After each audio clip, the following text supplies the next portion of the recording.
സാലിഹയുടെ ഒരു ഇന്റർവ്യൂ വന്നിട്ടുണ്ടായിരുന്നു. ഞാൻ ഈ വീഡിയോ എടുക്കുന്നതിന്റെ കാരണം എന്തെന്ന് പറഞ്ഞു കഴിഞ്ഞാൽ, സത്യം പറഞ്ഞു കഴിഞ്ഞാൽ പ്രോബ്ലം ഉണ്ടോ എന്ന് ചോദിച്ചു കഴിഞ്ഞാൽ യെസ് ഓഫ് കോഴ്സ്, ഒരു NPD ക്യാരക്ടറിന്റെ കൂടെ ജീവിക്കുക എന്ന് പറയുന്നത് ഒരു പരിധി വരെ പ്രോബ്ലം തന്നെയാണ്. പക്ഷേ അത് കഴിഞ്ഞു, അതിനകത്തൊരു സെറ്റിൽമെന്റ് ആയി, അത് മാറി, 5 കുഞ്ഞുങ്ങളുമായി. നമ്മുടെ ഭാഗത്ത് ഒരുപാട് തെറ്റുകൾ ഉണ്ടായിട്ടും സാലിഹ എന്തുകൊണ്ടാണ് ഇങ്ങനെ ഓരോ സ്ഥലങ്ങളിൽ പോയി വീണ്ടും വീണ്ടും ഇങ്ങനെ ഇന്റർവ്യൂസ് കൊടുക്കുന്നതെന്ന് എനിക്ക് മനസ്സിലാകുന്നില്ല. ഞാൻ ഏറ്റവും കൂടുതൽ സപ്പോർട്ട് ചെയ്ത കുട്ടിയാണ്. എന്നോട് വന്നിട്ട് അയാളുടെ ആ ടോക്സിക് പേഴ്സണാലിറ്റിയെ പറ്റിയിട്ട് എനിക്ക് കുറെ ഇതൊക്കെ തന്നിട്ടുണ്ടായിരുന്നു. എന്നെ കൺവിൻസ് ചെയ്യാനാണെങ്കിൽ പോലും എനിക്ക് തന്നിട്ടുണ്ടായിരുന്നു. So I know the details. Personally എനിക്ക് അവരെ നന്നായിട്ട് അറിയാം. പക്ഷേ ഇപ്പോ സാലിഹ ഈ കാണിക്കുന്നതിനോട് എനിക്കൊരു വിയോജിപ്പുണ്ട്. എന്താണെന്നല്ലേ ആ വീഡിയോസ് നമുക്ക് കുറച്ചൊന്ന് കേൾക്കാം.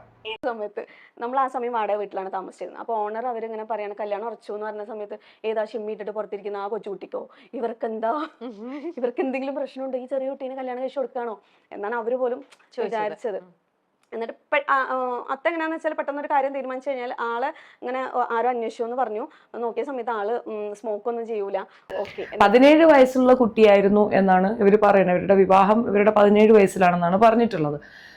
മുഹമ്മദീയ നിയമപ്രകാരം 15 വയസ്സ് തൊട്ട് വിവാഹപ്രായമാണ്. അപ്പൊ അതൊരു ക്രൈമായിട്ടൊന്നും നമുക്ക് എടുക്കാവുന്ന ഒരു സാഹചര്യം അവരുടെ വിഭാഗത്തിലില്ല, ഇസ്ലാം കമ്മ്യൂണിറ്റിയിലില്ല.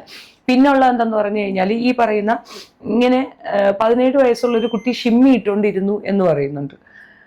അത് കുറച്ച് ഓവർ എക്സാഗറേഷൻ അല്ലേ എന്നൊരു ഡൗട്ട് എനിക്കില്ലാതില്ല. അത് പോട്ടെ. പിന്നെ വാടക വീട്ടിലാണെന്ന് പറയുന്നത്. അപ്പോൾ ഫിനാൻഷ്യലി കുറച്ച് പ്രോബ്ലംസ് ഒക്കെ ഉണ്ടായിരുന്ന ഒരു സാഹചര്യത്തിൽ ഉണ്ടായിരുന്ന കുട്ടീനെ ആ സമയത്ത് മാതാപിതാക്കൾ ചേർന്ന് അത്യാവശ്യം ഫിനാൻഷ്യലി സൗണ്ടായ ഒരാളെ കൊണ്ട് കെട്ടിച്ചു കൊടുക്കുകയാണ് ചെയ്തിട്ടുള്ളത് എന്നാണ് എനിക്ക് മനസ്സിലാവുന്നത്.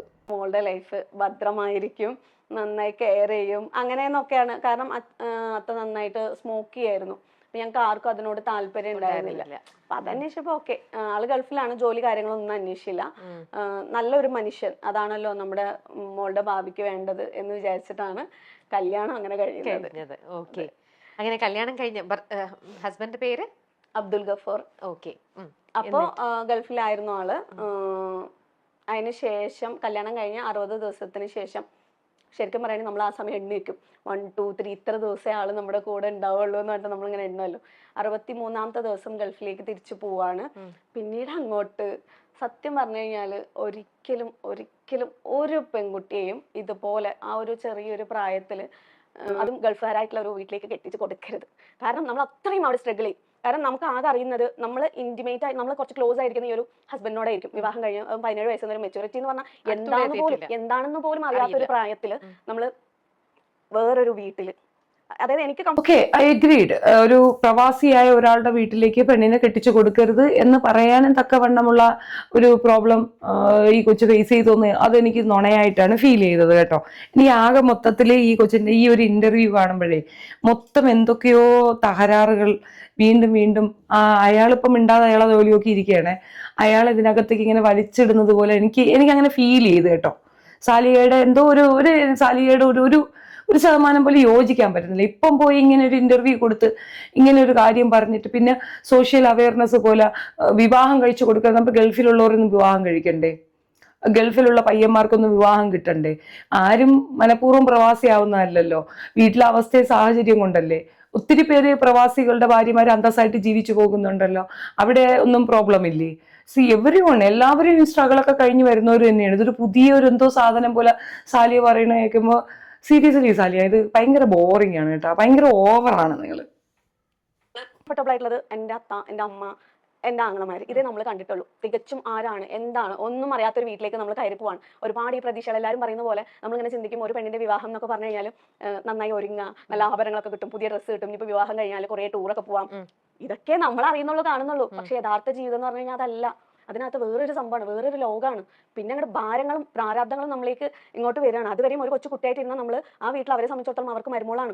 പിന്നെ നമ്മുടെ ഹസ്ബൻഡിന്റെ ഏജ് എന്താണോ ആ ഏജാണ് നമ്മളെ അവർ കാണുന്നത്. പക്ഷെ നമുക്കതറിയില്ലല്ലോ. ചിലരൊക്കെ വന്നിട്ട് നമ്മളെക്കാളും വലിയ ആൾക്കാരൊക്കെ വന്നിട്ട് അമ്മായി, ആന്റി എന്നൊക്കെ വിളിക്കും. ഞാൻ ആദ്യമായിട്ട് അങ്ങനത്തെ വിളികൾ കേൾക്കല്ലേ. പക്ഷെ അതൊന്നും നമുക്കൊരു പ്രോബ്ലം ആയിരുന്നില്ല. പ്രോബ്ലം പിന്നെ അവിടെ പറയണേ വിട്ടു പോകുമ്പോൾ ആ വീട്ടിൽ നമ്മൾ അവസ്ഥപ്പെടുന്ന ഒരു ഒറ്റപ്പെടലുണ്ട് ഈ ഭൂമിയിൽ.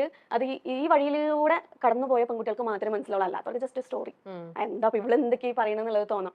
പക്ഷെ ഞാൻ പിന്നെ അങ്ങോട്ട് അല്ലാതെ ഒരു മാനസികമായിട്ടും ഒറ്റപ്പെടല്, അതായത് എന്റെ വീട്ടിലിരിക്കുന്ന ഒരു ഇതല്ലല്ലോ. ഓക്കെ. അപ്പൊ അതിനുശേഷം അദ്ദേഹം അങ്ങനെ 63 ദിവസം കഴിഞ്ഞപ്പോൾ അദ്ദേഹം ഗൾഫിലേക്ക് പോയി ജോലിക്കായിട്ട്. ഗൾഫിൽ ഇത് എല്ലാ പെൺകുട്ടികളും മെയിനായിട്ട് ഫേസ് ചെയ്യുന്ന ഒരു പ്രോബ്ലമാണ്. ചെല്ലുമ്പോൾ ആ വീട്ടിൽ അയാളെ മാത്രമേ നിങ്ങൾ കൺസേൺ ചെയ്യുന്നുള്ളെങ്കിൽ നിങ്ങൾക്ക് ഇതൊക്കെ അനുഭവിക്കേണ്ടി വരും. മിങ്കിളാവാൻ ശ്രമിക്കുക. മിങ്കിളായി കഴിഞ്ഞാൽ ആ കുടുംബം എൻ്റെയും കൂടെ കുടുംബമാണ് എന്ന് മനസ്സിലാക്കി നിങ്ങൾ പ്രവർത്തിക്കാൻ ശ്രമിച്ചാൽ ഒരു പരിധി വരെ ഈ ഒരു അപരിചിതത്വം മാറിക്കിട്ടും. എല്ലാവരും അങ്ങനെ തന്നെയാണ്, സ്ട്രഗിളിലാണ് വരുന്നവർ വന്നു കയറിയവൾ എന്ന രീതിയിൽ അവർ സ്റ്റേറ്റ് ചെയ്യുന്നുണ്ടെങ്കിൽ അത് തിരുത്തി കൊടുക്കണം അവർക്ക്. ഞാൻ വന്നു കയറിയതല്ല, ഞാൻ ഇനി ഇവിടെ ഉള്ളവളാണ് എന്ന് പറഞ്ഞു കൊടുക്കാനുള്ള ധൈര്യം മനസ്സിലുണ്ടാക്കി കൊടുക്കണം. കുട്ടികൾ അത് പറഞ്ഞ് മനസ്സിലാക്കി കൊടുക്കുകയാണ് വേണ്ടത്. അല്ലാതെ വിവാഹമേ പാടില്ല എന്ന ഒരു ടേമാണ് പുള്ളിക്കാരത്തി പറയുന്നതായിട്ടാണ് എനിക്ക് ഫീൽ ചെയ്തത്. ചിലപ്പോൾ എൻ്റെ മിസ്റ്റേക്ക് ആയിരിക്കാം.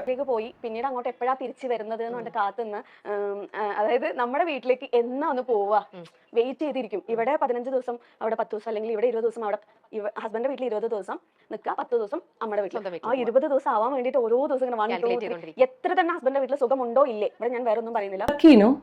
നമുക്കൊന്നും അങ്ങനത്തെ ഒരു ഓഫർ കിട്ടിയിട്ടുണ്ടായിരുന്നില്ല. 20 ദിവസം വീട്ടിൽ, 10 ദിവസം അവിടെ, അങ്ങനെയൊന്നും നമുക്കൊന്നും കിട്ടിയിട്ടില്ല. സോ ഇങ്ങനെ കുറെ കാര്യങ്ങൾ പറയുമ്പോഴാണ് സാലിഹ എന്ന വ്യക്തി കള്ളമാണ് പറയണെന്ന് തോന്നിയത്. എനിക്ക് അങ്ങനെ ഫീൽ ചെയ്തത്. സുഖമുണ്ടോ ഇല്ലേ, ഇവിടെ ഞാൻ വേറെ ഒന്നും പറയുന്നില്ല. സുഖമുണ്ടോ ഇല്ലേ, നമ്മുടെ വീടിന്റെ ആ ഒരു സ്വാതന്ത്ര്യമോ സമാധാനമോ ഒരിക്കലും നമുക്ക്, നമ്മൾ ജനിച്ചു വളർന്ന നമ്മുടെ അച്ഛനമ്മ, നമ്മുടെ ലോകം, അവിടെ നമുക്ക് കിട്ടുന്ന ഒരു കംഫർട്ട് സോൺ എന്ന് പറയുന്നത്, പ്രത്യേകിച്ചും ഈ ഒരു പ്രായത്തില്, മറിച്ച് വേറൊരു വീട്ടിലേക്ക് എങ്ങനെ ഞാനൊരു തീരുമാനമുണ്ട്. എനിക്ക് ഫസ്റ്റ് പെൺകുട്ടി ജനിച്ചപ്പോ അവളുടെ വിവാഹത്തിനെ പറ്റിയിട്ട് ഞാൻ അടുത്ത കാലത്തൊന്നും ചിന്തിക്കൂല. Who are you? അത് അവളല്ലേ ഡിസൈഡ് ചെയ്യുന്നത്. അവൾക്ക് വിവാഹം വേണോ വേണ്ടേ, ഏത് പ്രായത്തിൽ വേണം വേണ്ടേ എന്നുള്ളതൊക്കെ അവളും കൂടി അല്ലേ ഡിസൈഡ് ചെയ്യുന്നത്. See this is the problem. നിങ്ങളുടെ കുടുംബത്തിൽ നിങ്ങളുടെ പേരൻസ് നിങ്ങൾക്ക് വേണ്ടി തീരുമാനം എടുത്തതുപോലൊരു തീരുമാനം നിങ്ങൾ നിങ്ങളുടെ കുട്ടിയുടെ പോലും അടിച്ചേൽപ്പിക്കുകയാണ്. അപ്പ് ആൻഡ് ഡൗൺസ് പറഞ്ഞു കൊടുക്കുക എന്നതിനപ്പുറം തീരുമാനങ്ങൾ എടുക്കുന്നത് കുട്ടികൾ തന്നെ ആയിരിക്കണം.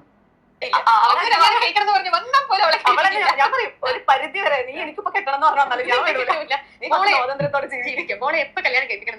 ഞങ്ങൾ ഇന്നലെ ഫുള്ളായിരുന്നു ചർച്ച.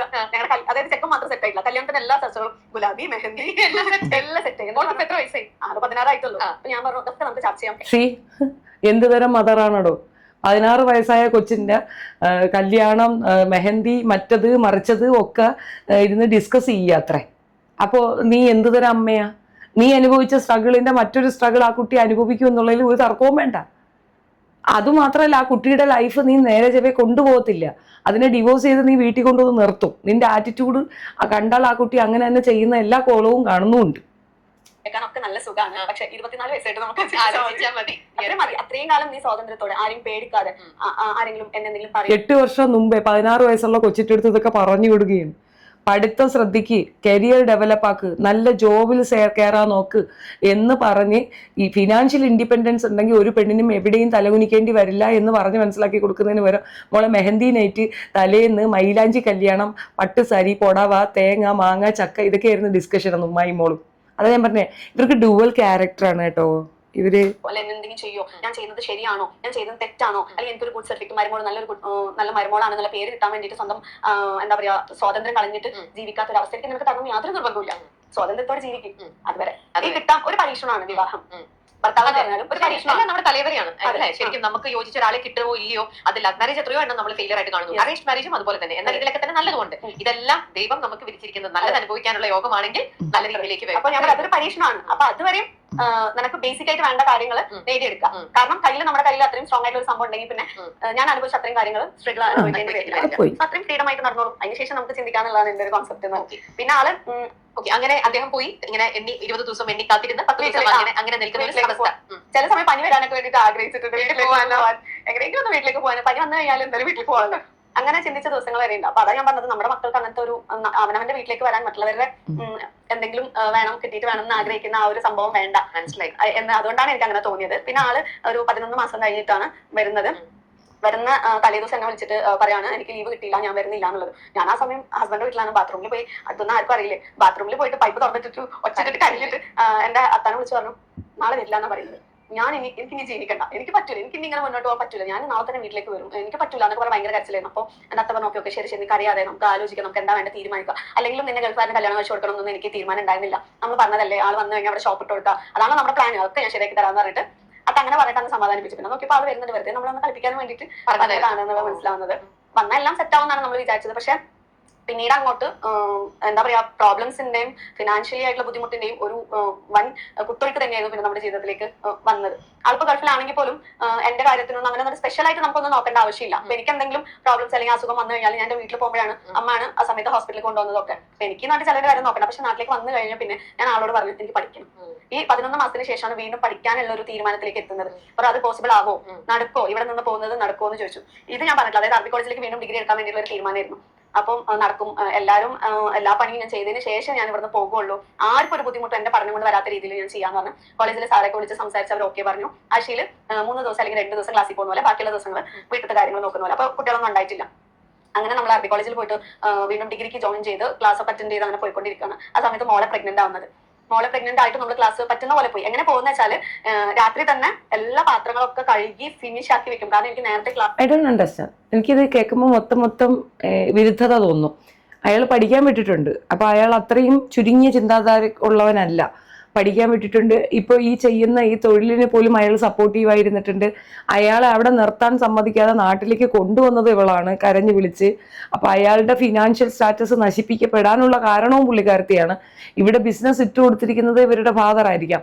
ഇപ്പോൾ നാട്ടിലെ ഒരു അവസ്ഥ എന്താന്ന് പറഞ്ഞാൽ എല്ലാവർക്കും ഒന്നും ബിസിനസ് പച്ച പിടിച്ച ഒരു സാധ്യത കുറവാണ്. അപ്പൊ ആകെ മൊത്തത്തിൽ എവിടെയൊക്കെയോ സ്പെല്ലിംഗ് മിസ്റ്റേക്ക് എനിക്ക് തോന്നുന്നു. എൻ്റെ ഒരു സംശയമാണ് കേട്ടോ. നിങ്ങളുടെ അഭിപ്രായം കമന്റിൽ പറയുക. വീഡിയോ ഇഷ്ടപ്പെട്ട like, share and subscribe. Thank you.